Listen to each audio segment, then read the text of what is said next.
Assalamualaikum class. Today our topic is public policy planning, implementation and evaluation. First of all, we see the introduction of planning.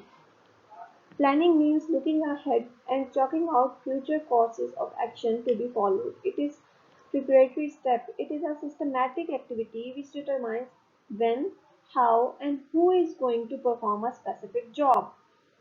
Planning is a detailed program regarding future course of action. It is rightly said, well planned is half done. Therefore, planning takes into consideration available and prospective human and physical resources of organization so as to get effective coordination, contribution and perfect adjustment. It is the basic management function which includes formulation of one or more detailed plans to achieve optimum balance of need and demands with the available resources. According to Ulrich, planning is a mental predisposition to do things in orderly way, to think before acting and to act in the light of facts rather than guesses. Means planning is declining best alternative among others to perform different managerial functions in order to achieve predetermined goals. So, as similarly, according to Bonds and O'Donnell, uh, planning is deciding in advance what to do, how to do, and who is to do it. Means three, there is a three categories: what, how, and who, as we defined before. Planning bridges the gap between where we are to where we want to and who is going to reach us. It makes possible things to occur which would not otherwise occur. Now we'll see the characteristics of planning. The first characteristic of planning is a goal oriented. Planning is made to achieve desirable objective of a business. The goal established should generally acceptance, otherwise individual efforts and energies will go misguided and misdirected.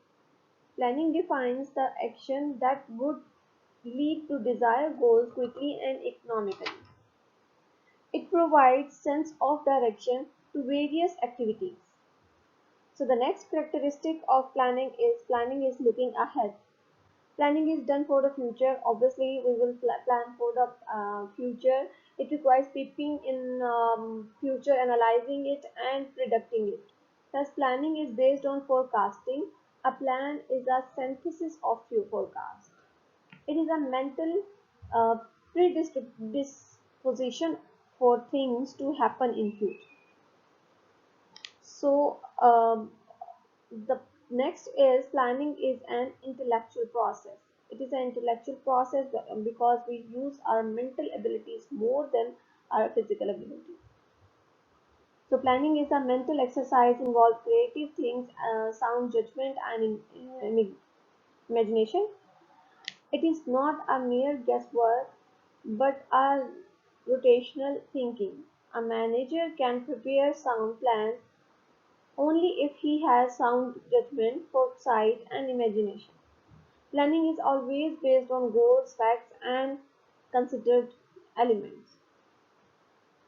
Next is planning involves choices and decision making.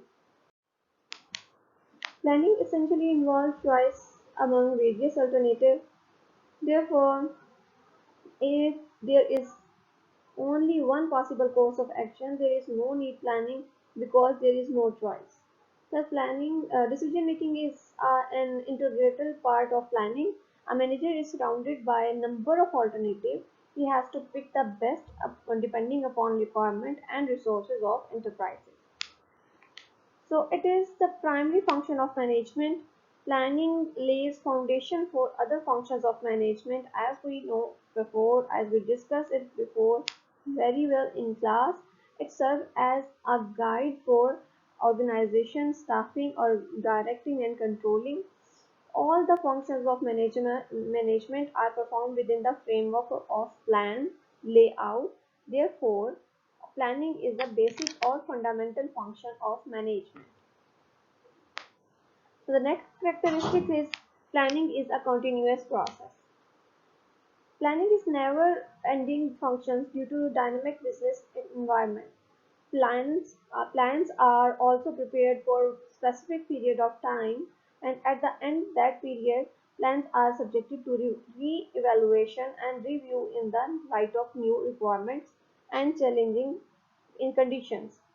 Planning into never comes into end till the acute crisis exists issues. Problems may be cropping up and they have to be tackled by planning effectively. So the next characteristic is planning is all pervasive. It is required at all levels of management and in all departments of enterprises. Of course, the scope of planning may differ from one level to another. The top level may be more concerned about planning the organization as a whole, whereas the middle level may be more specific in department plans and the lower level plans implementation of the same. Next characteristic is planning is designed for efficiency. So, planning leads to accomplishment of objective at the minimum possible cost. It avoids wastage of resources and ensures adequate and optimum utilization of resources. A plan is worthless or useless if it does not value the cost incurred on it. Therefore, planning is must lead to saving of time, effort, and money. Planning leads to proper utilization of man, money, materials, methods, and machines. So the last one is planning is flexible. Planning is done for the future since future is unpredictable. We can't predict anything in the future. Planning must be provide enough room to cope in with the change in customer demand, competition, government policies, etc., etc. So, under changed circumstances, the original plan of action must be revised and updated to make it more practical. So, the next is advantages of planning. Planning facilitates management by objective. Planning begins with determination of objectives. It highlights the purpose for which various activities are to be undertaken. In fact, it makes objectives more clear and specific.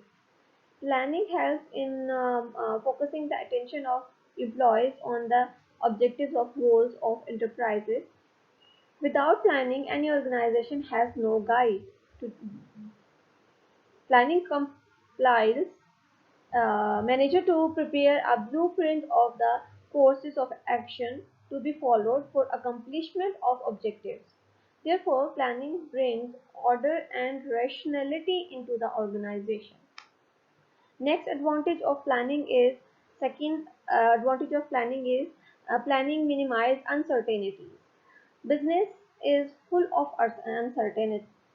As we discussed before, that future is not unpredictable. So we can't predict anything about even about business.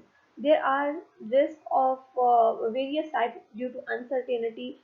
Planning helps in reducing uncertainties of future as it involves anticipation of future events.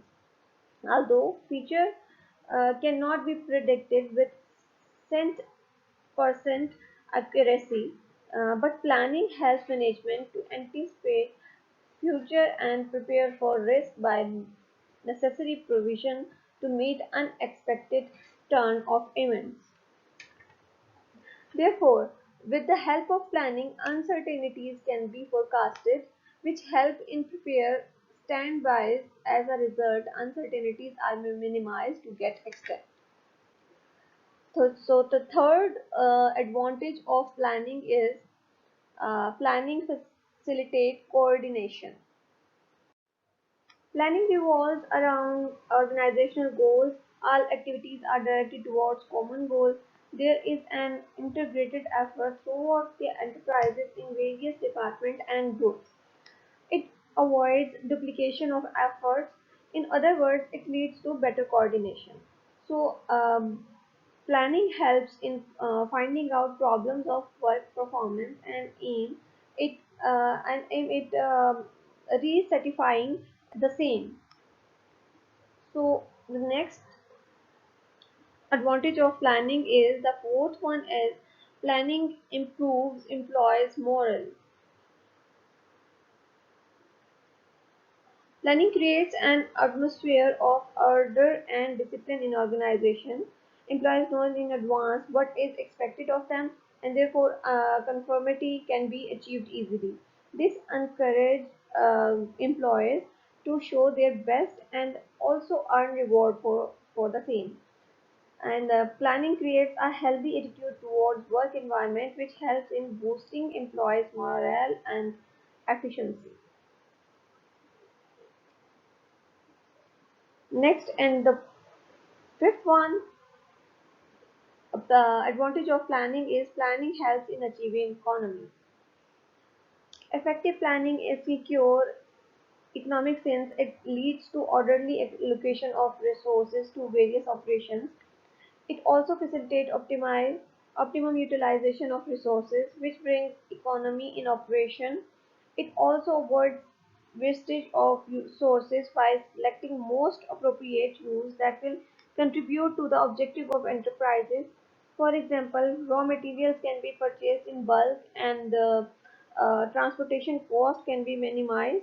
At the same time, it purchased in a bulk and transportation at the same time it ensures regular supply for the production department, that is overall efficiency.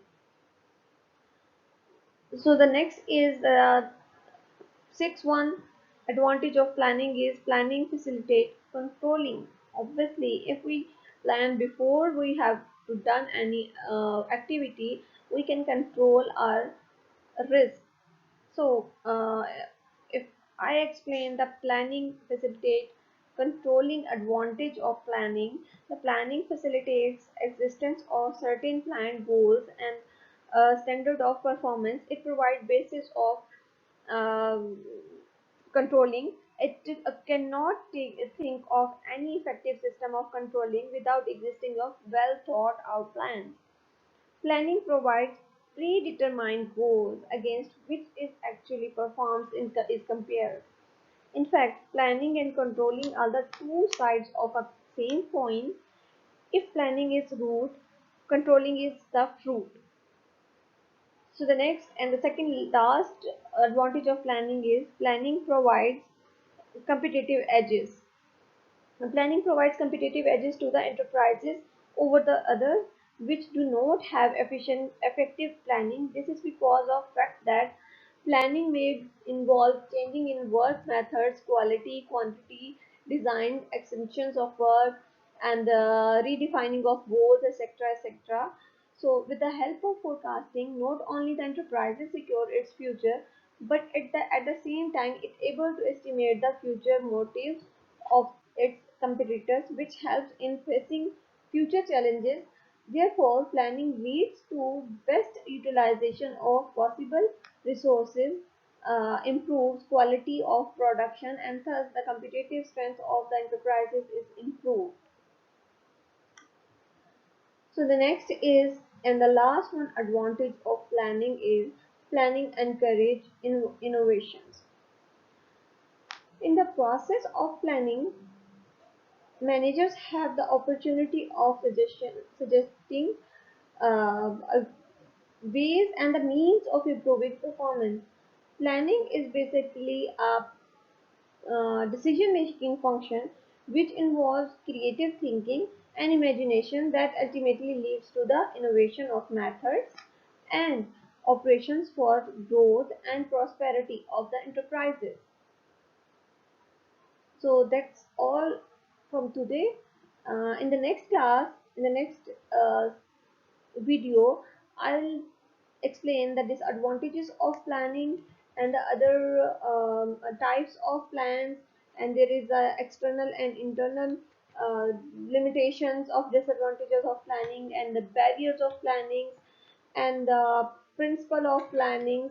And then after that we'll see the planning, like what have to be done in Pakistan, and what are the second 5 year plan, and the seventh 5 year plan, and the eighth 5 year plan.